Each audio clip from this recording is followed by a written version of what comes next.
Hello YouTube, this is Shirley426, and today we have the review of the HG AMAIM Ghost from Kyokai Senki. Now, first of all, I would like to mention that this kit is amazing. If I had to make a list of top 5 kits from 2021 from Bandai, I think this would definitely get in that list. So that's how much I really like this kit. Now, first of all, this is a unmanned unit from the series, meaning that there is no cockpit in this. This is actually being controlled by somewhere else.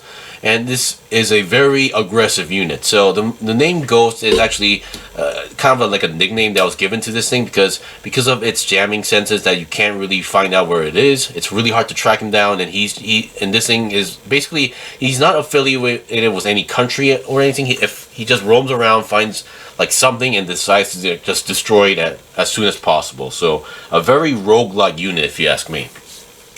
So yeah, and we've seen this unit actually fight in combat 2 times, and it was a very aggressive unit to the point where, despite losing, I think losing his claw arm and one of his feet, he was still able to almost take out the Kenbu and Jogan together by self-destructing. But once again, that didn't really happen. But still, yeah, the main characters definitely struggle even on 2 against 1 situations here.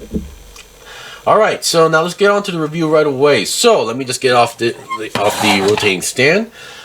So, as usual, let's go over components. So, first of all, what you get, of course, obviously the AMAIM Ghost unit itself, definitely looking sinister, definitely loving that dark look. And then claw, we get obviously the main weapon being the claw arm. And then on this side of the arm, this may look very bland, but this is not his original arm. I'm not sure what his original arm actually looked like, but basically, in the episode where they introduced this guy, basically he fought some other unit, and on the process he lost his arm. So he ripped out his opponent's arm and then reattached it, because this guy has his own self-repair unit and can adapt to any other parts that he can find. So very, very, very creepy at the same time, if you ask me. And hand-wise, that is a fully open style hand. Of course, the hand is not your typical styled hand where, you know, there's a finger on each side here, and then there's 3 on the bottom. So yeah, not your common style hand. But for that hand, we also get a knuckle style hand, or fist type hand. I'm not sure there's many stuff that you can actually hold with this hand, but yeah, we do get this, unless Bandai decides to release the actual unit of these owner of the arms. So that would be kind of interesting. But still, just letting you guys know. And other than that, there's no leftover piece, but we do get a sticker sheet. Now, all these stickers are supposed to go onto the claw arm. That's all you get. So, very less sticker sheet. So, I was really impressed with the articulation and color separation with the jogan, but this is even better, if you ask me. And these stickers these can be colored really easily. So, I'll get into that later. Alright, so now let's start, as usual, let's start with the head. The head, definitely looking sinister. I really love the design. This scar-ish design looks really cool, if you ask me. It looks that sinister, and on the other side we have a much more, how should I say, a Pat Labor, like Ingram-ish look going on here. But still, definitely love that antenna, love the looks here. It's just screaming that I'm evil. So the head can go up that much, and then it can go down that much, or even a little bit lower, depends on how you use the neck joint. If you ask me, the neck joint, the top and bottom section is a ball joint, so you can move the neck so that the head can go forward and backward like that. Now 360 twist, I'm gonna say you're gonna have to force your way through, because the chin and the heads are just colliding with these part of the armor. So if you do want to go 360 for some reason, you can, but you're gonna have to force your way through. Alright, so the main body, before we go look at the back, the articulation is pretty much the same structure as the jogan. So I would like to mention that the part-wise, there's no same parts, because for the jogan and Byakuchi, they actually, if I remember correctly, they actually had a similar looking plate here. This one does not have such things, so just wanted to point out. But some of the articulation style is kind of similar, where you can move the entire top body and the lower waist section 360. So if I can move this thing here, yeah, you can move the entire top section with the waist 360. Come on, there we go. Or you can only move the top body by left and right, but that's not right. Okay, in an angle here. So you can move the top body in an angle like this, side to side. So that is a similar articulation aspect, if you ask me. And you can go forward about 90 degrees to the front, and back this is as far as you can straight up. It doesn't go backwards. And now looking at the back here, here we have one of its equipment. I wouldn't say that I can't consider this as a weapon yet because at first it didn't have it, but when we saw this guy for the second time, he did have some upgrades on the back. So for now, based on his first appearance, here he has the jamming binders. So these are the jamming binders.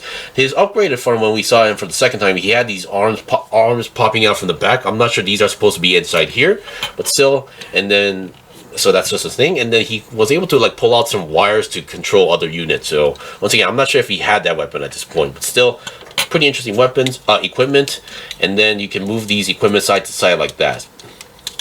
And because of this, time to talk about the shoulder articulation. So the shoulders can move forward and backward pretty well, and also it's kind of interesting for this middle section here. So between the main body and the shoulder, there is a long peg, and then on that long peg on the middle, there is a huge ball joint here. So this middle section here is actually connected to that ball joint, so you can move forward and backward like this, or even rotate it around. The only part, I don't think it can go 360 because of all the stuff going on here, but just wanted to let you guys know of that interesting aspect.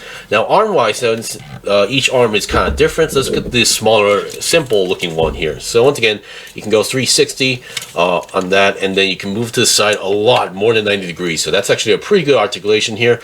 And then bend wise, let me just move the shoulder a little bit more, and then bend wise you can go slightly more than 90 degrees. So yeah. But definitely simple looking arm, and yeah, I'm kind of surprised it just matches. Of course, when he first obtained this arm, it wasn't the right color, so I assume later he took it back and then recolored himself or something like that. That's just my guess. Alright, and now for the other arm. Now, because of how large this thing is, it may not be noticeable, but you can go also pretty upwards, pretty much, if you ask me. And then you still have these 360 twists on the lower arm itself, and then bend wise, actually I should move this down. Bend wise, we get a very nice bend to the front, and for some reason, because of how the structure is, if you for some reason want to go back, you can do so, although for a human that's kind of impossible, just letting you guys know. And now for the main finale weapon, here is the claw arm, or claw hand, sorry about that. So each red claw can move on its own, so that's a pretty good small gimmick there. And then here is all the stickers that you're supposed to be using. So let me just zoom in and let me just balance the kit. So here is the claw arm, or claw hand. So that red sticker there, this round is obviously a sticker. So there is engravings on the back. So if you do want to color instead of using stickers, you are technically able to do so. And these blue sections on the claw here, these are supposed to be like EMP kind of style claw. So these claws are basically emitting electromagnetic waves. So kind of an interesting weapon here. So those blue sections here are supposed to be stickers. I decided to use a blue Gundam metallic marker here. A Gundam blue, yeah, a blue metallic marker, and it worked pretty well. Not exactly perfectly colored, but it got the job done, if you ask me. Of course, it's not exactly the correct color, but still, I'm satisfied. Or you can color the inside, instead of blue, you can color in gray to give out that it's not being activated like mode yet, which is actually mentioned in the manual, if I remember correctly. Although I'm kind of surprised, even the manual, they don't really have a name for this claw, so kind of found that interesting. So regarding the ball joints here, the hand here is just your typical ball joint style hand. Let me just pull it out there. There you go. You still have your typical ball joint here. Now, while the other side, this side is also uses a ball joint, but there's also like an extra articulating part here, so you can move the wrist a little bit more and rotate it around a little bit more freely, if you ask me. So you can see that the ball joint is just there, but the hand is just moving on its own. So just wanted to point that out. Alright, so finally let's look at the leg sections, or let's look at the back skirt here. So the back skirt can move down and up like that. It can move forward because it is on a clip and slash hinge here.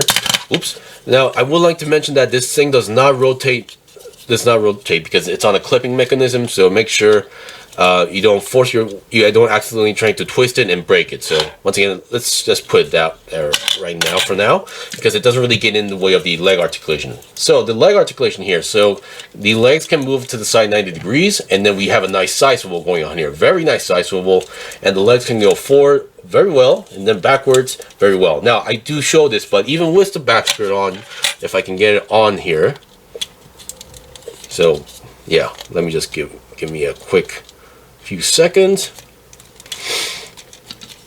Yeah, the back skirt here was a little bit tricky to attach here, but still, even with the back skirt, you can still move your way. You can move it around so it doesn't really get in the way, just to give you guys the idea.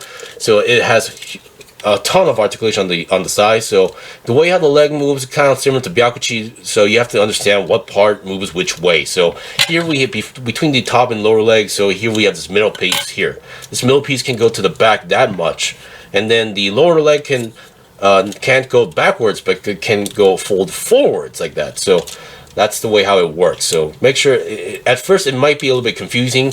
So when in this form you can't really move it upwards, but when it's lowered down, you can now fold out the legs like this. Now, however, you can't go forward than this. So obviously if you want to make it look even taller, it's going to be looking really awkward if you ask me. So just make sure you find the exact sweet spot for the legs. So yeah, so these are the type of legs where it's not your typical style legs, and just want to point that out. And now another point of I just want to point out that when you move this middle section here, you can see the Neo armor kind of moving out like that. And every red piece you see here is all color separated pieces.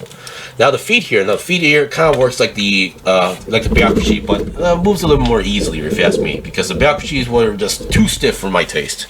So we have each of these red toes / claws going on here, definitely looking sinister. So these toes can move backwards and forward, or even a little bit more if you want to. So that's how it works. And same for the back one. So you can move that like that and that. So the feet isn't the flat part.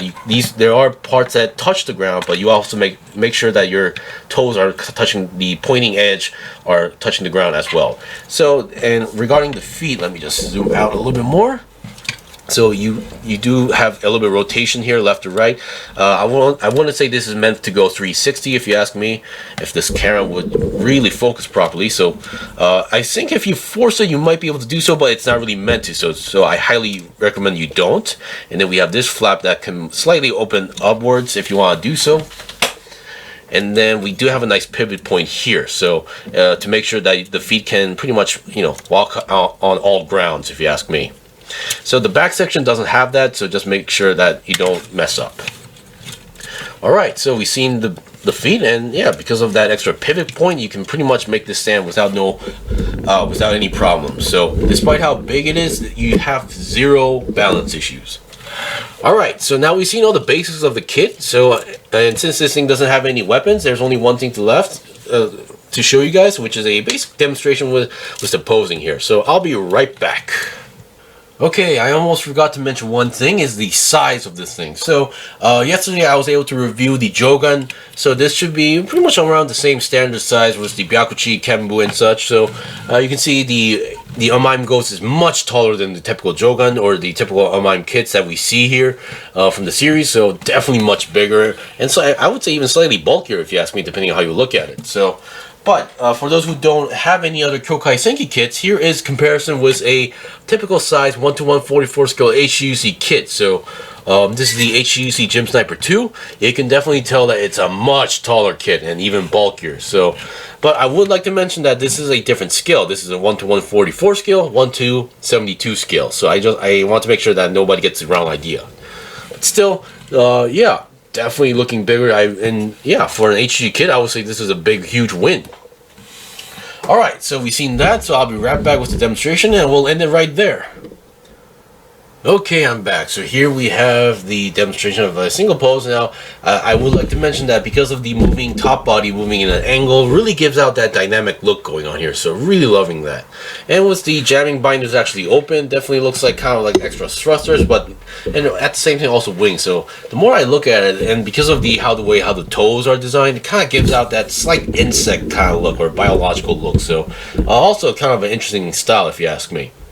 And as mentioned, there is a action-based connector right on the bottom, so you should have no problems connecting with your own action bases as well.